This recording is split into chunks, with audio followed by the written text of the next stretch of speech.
చెప్పండి అన్న. నా పేరు కొండోజు వెంకటేశ్వర్. కొండోజు వెంకటేశ్వర్. మీ గ్రామం? ఉల్లపాడు నల్లవేలు మండలం. అప్సా 80 200 మిల్లీలీటర్లు వాడడం వల్ల పొలం నాటేసి 20-25 వ్యవధిలోనే నాకు పిలకలు కొంచెం రావడం జరిగింది. గ్రోత్ కూడా అంటే మొగపురుగు అంటే ఏ మంది కలిపి కొట్టిలో?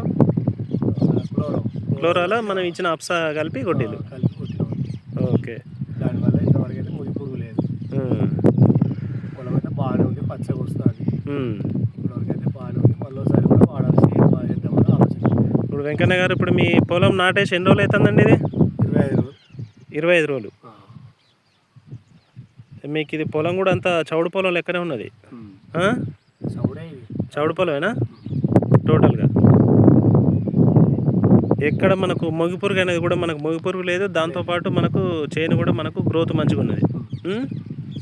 మరి ఇప్పుడు అప్సైడ్ వల్ల మనకు లాభాలా నష్టాలా ఒకసారి చెప్పాలి. లాభాలే ఉంటాయి, నష్టం ఏం చెప్పండి. ఇప్పుడు మనం ఏ విధంగా ఉపయోగించుకోవాలి రైతులు? మరి వాడడం మేలు చేసిన ఒకటి దీన్ని వాడాల్సి పెట్టుబడి అనేది తగ్గుతుందా పెరుగుతుందా?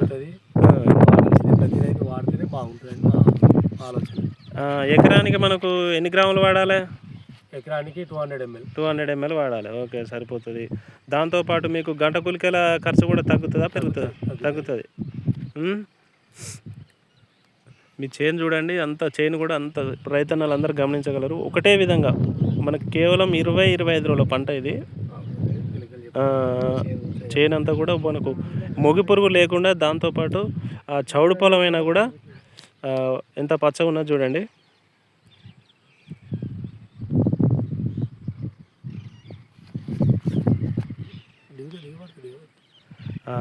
రైతులందరూ వాడచ్చు అండి ఇది? వాడచ్చు, కంపల్సరీ వాడాల్సిందే. అధిక లాభాలు వస్తాయి, అధిక పెట్టుబడి తగ్గుతుంది.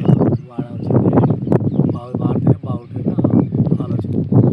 ఓకే, సంతోషం అండి. మరి పిలకలు ఏమైనా లెక్క పెడదామా? ఇప్పుడు మన 20 రోజులు అంటారు సరే. 20 రోజులకి ఎన్ని వచ్చినాయి? ఏదన్నా ఒకటి చూడండి. అది సరే, ఒక్కదాని వరకే నేను దగ్గరికి వస్తాను. ఒక్క నిమిషం ఆగండి. లెక్క పెట్టండి గట్టిగా. సింగిల్ లెక్క పెట్టండి. ఒక్కొక్కటి అవి టవల్ తీయండి. ఒక్క నిమిషం. ఇక 1 2 స్టార్టింగ్ నుంచి లెక్క పెట్టండి. 1 2 3 4 5 6 7 8 9 10 11 12 13 14 15 16 17 18 19 20. మీకు 20-25 రోజుల పంటకే మీకు దరిదాపు